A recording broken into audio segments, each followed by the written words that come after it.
एक अमीर आदमी था। उसने समुद्र में अकेले घूमने के लिए एक नाव बनवाई। छुट्टी के दिन वह नाव लेकर समुद्र की सैर करने निकला। आधे समुद्र तक पहुंचा ही था कि अचानक एक जोरदार तूफान आया। उसकी नाव पूरी तरह से तहस नहस हो गई, लेकिन वह लाइफ जैकेट की मदद से समुद्र में कूद गया।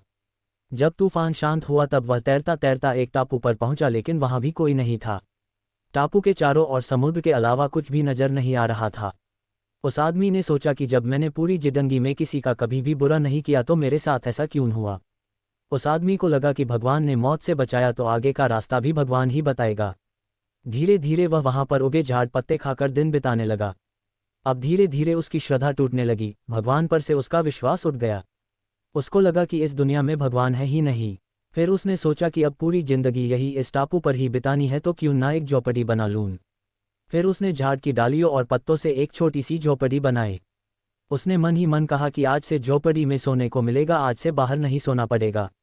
रात हुई ही थी कि अचानक मौसम बदला, बिजलियां जोर जोर से कड़कने लगी।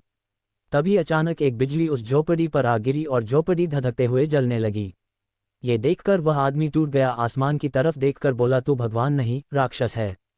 तुझमें दया जैसा कुछ है ही नहीं, तू बहुत क्रूर है। वह व्यक्ति हताश होकर सर पर हाथ रखकर रो रहा था कि अचानक एक नाव टापू के पास आए। नाव से उतरकर दो आदमी बाहर आए और बोले कि हम तुम्हें बचाने आए हैं। दूर से इस वीरान टापू में जलता हुआ झोपड़ा देखा तो लगा कि कोई उस टापू पर मुसीबत में है।